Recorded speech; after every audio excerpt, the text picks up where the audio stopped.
आज से ठीक 9 साल पहले जब यूपी का एक 18 साल का लड़का इंडियन रेलवे का टिकटिंग पोर्टल यानी आईआरसीटीसी पोर्टल को ही हैक कर लिया था, जिसे हमारे देश का सबसे बड़ा ऑर्गेनाइजेशन बोला जाता है। अकेले गवर्नमेंट को 2,40,000 करोड़ का रेवेन्यू देने वाली इस कंपनी के वेबसाइट बहुत ही ज्यादा इंपॉर्टेंट मानी जाती है, लेकिन सिर्फ एक 12th पास लड़का हामिद अशरफ ने इसे हैक कर लिया और सालों साल तक इसे अपने इशारों पर नचाता रहा। हामिद इसको हैक करके सारे के सारे तत्काल टिकट को पहले ही बुक कर लेता था और बाद में इसे काफी महंगे दामों पर बेच भी देता था। हामिद और उसकी टीम ने मिलकर पर डे 15 से 16 करोड़ रुपए का रेवेन्यू जनरेट कर रही थी। लेकिन सोचने वाली बात यह है कि हामिद ये सब इतनी आसानी से कैसे कर पा रहा था कि गवर्नमेंट के कानों कान तक खबर भी नहीं हुई।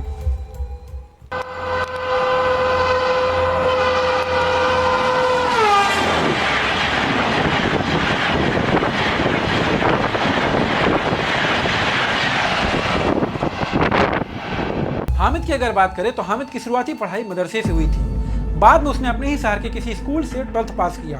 फिर उसने एक छोटे से कॉलेज में जाकर आईटीआई में एडमिशन करा लिया, क्योंकि हामिद का बचपन से ही कंप्यूटर में कुछ ज़्यादा ही इंटरेस्ट था। लेकिन उस समय कॉलेज में ज़्यादा फैसिलिटी न होने की वजह से कोडिंग और सॉफ्टवेयर इंजीनियरिंग करने के लिए हामिद 2010 में मुंबई चला जाता है, जहाँ उसने एक इंस्टीट्यूट में एडमिशन करा लिया और वहाँ से उसने कोडिंग भी सीखी और बाद में हैकिंग भी सीख ली।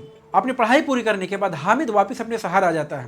इसके बाद वह कुछ सालों तक वही एक ब्रोकर के साथ स्टॉक मार्केटिंग में काम करता है, जहां पर उसकी मुलाकात मोइन उल हक उर्फ लल्लू से होती है। 2013 में हामिद ने उसी लल्लू से टी सिस्टम नाम का एक सॉफ्टवेयर खरीदता है, जो मोस्टली टिकट बुकिंग के लिए यूज किया जाता था। लेकिन 2 से 3 महीने बाद ये सॉफ्टवेयर एक्सपायर होने के बाद बंद हो जाता है। फिर से हामिद 2014 में बिक्की नाम के एक आदमी से थंडरबर्ड नाम का एक सॉफ्टवेयर खरीदता है, लेकिन इस बार सॉफ्टवेयर बंद होने से पहले ही हामिद ने अपने हैकिंग का इस्तेमाल करके इसको क्रैक कर लेता है और बाद में हामिद अपना खुद का एक सॉफ्टवेयर लॉन्च करता है, जिसका नाम वो ब्लैक टीएस रखता है।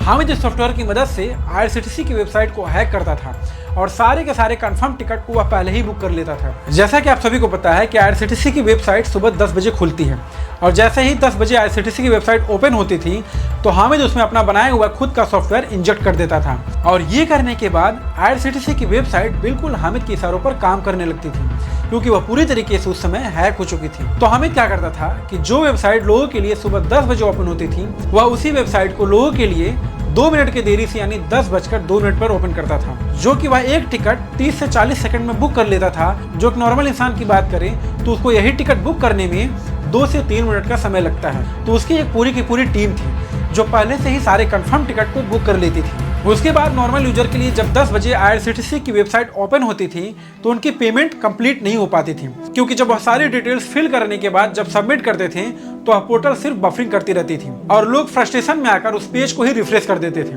जिसकी वजह से उनकी टिकट कंफर्म नहीं हो पाती थी। इसके 2 मिनट बाद ही हामिद अपने पोर्टल से वही टिकट लोगों को ज्यादा दामों पर बेच देता था। हामिद तो पैसा कमा ही रहा था, लेकिन इसके साथ ही साथ वह लोगों के बीच में काफी ज्यादा पॉपुलर हो रहा था। उसके आसपास के लोग ये बोलने लगे थे कि हमारे मोहल्ले में एक 18 साल का लड़का रहता है जिसके पास एक ऐसा सॉफ्टवेयर है जो कुछ ही सेकंड में कंफर्म टिकट बुक करके दे देता है। बाद में हामिद टिकट के साथ साथ अपना खुद का सॉफ्टवेयर भी बेचने लगता है। अब यह सॉफ्टवेयर यूपी के बाहर भी पॉपुलर होने लगता है और यही पॉपुलरिटी वजह बनती है हामिद के पहले अरेस्ट की।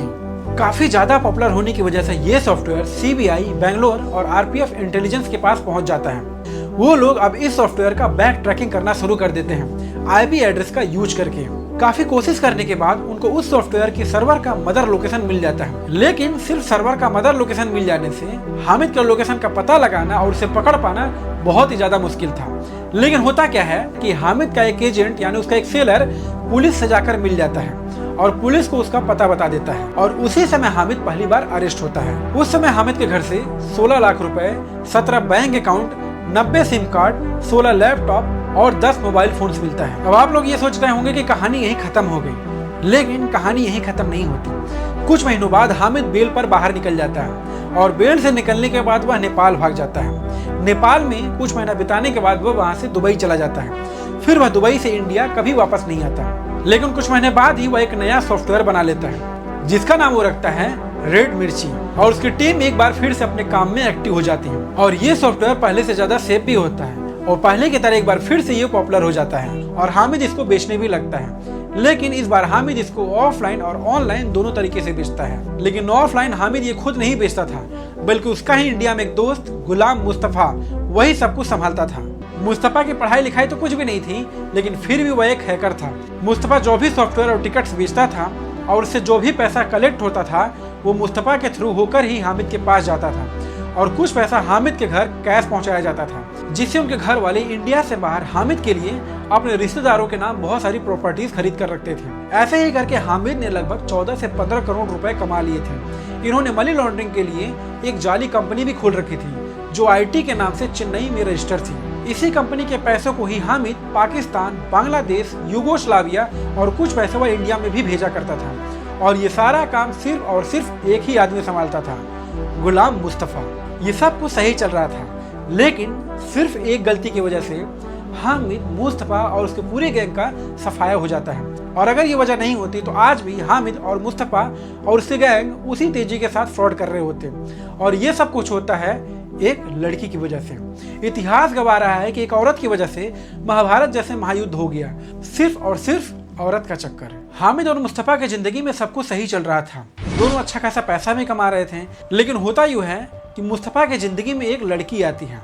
वो लड़की मुस्तफ़ा से बोलती है कि मुझे एक नौकरी चाहिए जिससे मैं बहुत अच्छे खासे पैसे कमा सकूं। लेकिन मुस्तफ़ा नौकरी की जगह उसको अपना दिल दे बैठता है और लड़की के मुताबिक उससे मिलने के लिए तैयार हो जाता है। दूसरी तरफ IRCTC में हो रहे फ्रॉड की वजह से इंडिया के पुलिस मुस्तफ़ा और हामिद को कई सालों से खोज भी रही थी। फिर बाद में होता यूं है कि तय की गई तारीख के अनुसार मुस्तफ़ा उस लड़की से मिलने पहुंच जाता है, पर वो लड़की नहीं आती है, लेकिन लड़की की जगह उससे मिलने पुलिस पहुंच जाती है और उसे 8 जनवरी 2020 को भुवनेश्वर से अरेस्ट कर लिया जाता है। मुस्तफ़ा ये समझ ही नहीं पाता कि यह एक सोची समझी साजिश थी जिसमें वह पूरी तरीके से अब फंस चुका है। अरेस्ट होने के बाद CBI, ED, कर्नाटका पुलिस और RPF सभी ने मिलकर 10 दिनों तक लगातार मुस्तफ़ा से पूछताछ करती रही। पूछताछ के दौरान ये पता चलता है कि मुस्तफ़ा की टीम के पास SBI में करीब 2400 बैंक अकाउंट, 563 IRCTC अकाउंट मिलती है। आपको बता दूं कि पुलिस को मुस्तफ़ा के लैपटॉप से एक और चौंकाने वाली जानकारी मिलती है, और वो थी नासा के एक सैटेलाइट की पूरी जानकारी जो उसने चुरा ली थी। और इसके साथ ही साथ सेंट्रल गवर्नमेंट एजेंसी की बहुत सारी जानकारी, पाकिस्तानी हैकिंग सॉफ्टवेयर और साथ ही पाकिस्तान और बांग्लादेश गवर्नमेंट्स के कॉन्टैक्ट डिटेल्स भी मिलती हैं। अब ये बात तो पूरी तरीके से साफ हो चुकी थी कि इन सारी चीज़ों का इस्तेमाल, जैसे कि सैटेलाइट का इस्तेमाल टिकट बुकिंग के लिए तो नहीं होता है, क्योंकि इनका इरादा तो कुछ और ही था।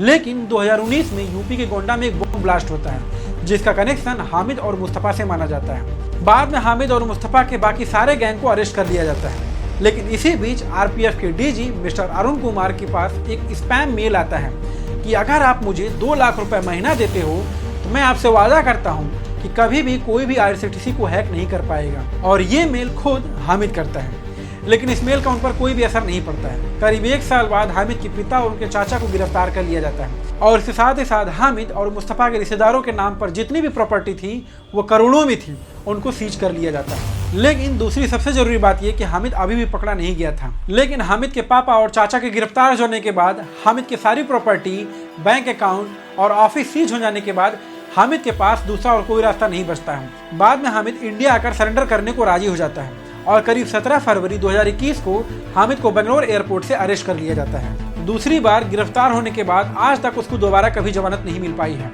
और वह अभी भी जेल में है। उसके ऊपर एंटी नेशनल टेररिज्म को फंडिंग करना, IRCTC को हैक करना, नासा सैटेलाइट की जानकारी को चुराना, बॉम्ब ब्लास्टिंग कराना, ऐसे कई सारे मुकदमे दर्ज किए गए हैं जो अभी तक एक्टिव हैं, और लगता नहीं कि ऐसे मुकदमे दर्ज हो जाने के बाद उसको कभी जमानत मिल भी पाएगी। लेकिन एक पल के लिए जरा सोचिए, ये दोनों कितना ज़्यादा टैलेंटेड थे, अपने जीवन में कुछ भी कर सकते थे, सरकार की मदद कर सकते थे, लोगों की मदद कर सकते थे, लेकिन इन दोनों ने गलत रास्ता अपनाया। और वो कहते हैं कि बोवे पेड़ बबूल का तो फल कहाँ से खा, तो बुरे अंजाम का नतीजा बुरा ही होता है।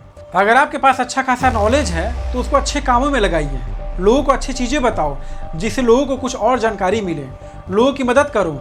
लेकिन उस समय कहीं ना कहीं गलती गवर्नमेंट की भी थी कि इंडिया में इतना बड़ा ऑर्गेनाइजेशन और सिक्योरिटी के नाम पर कुछ भी नहीं, कोई भी आकर कहीं से भी आकर उसको आसानी से हैक कर लेता है। और इतने सालों बाद भी देखिए कि उसमें कुछ खास सुधार नहीं किया गया।